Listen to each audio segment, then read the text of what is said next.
Hello guys. Just quick sharing no.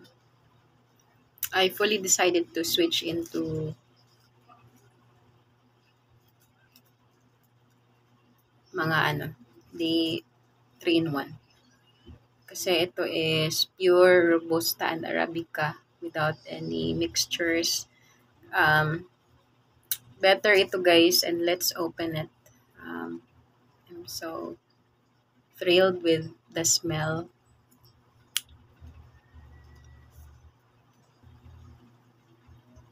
It's completely smoothie siya guys, as in.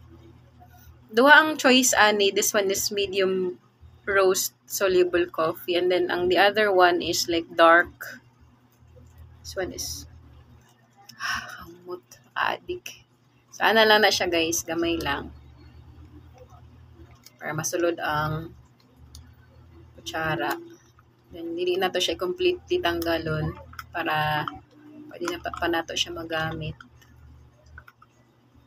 And then balik natin takip. Tada! Not sponsored. Not sponsored. Baka naman. Bye.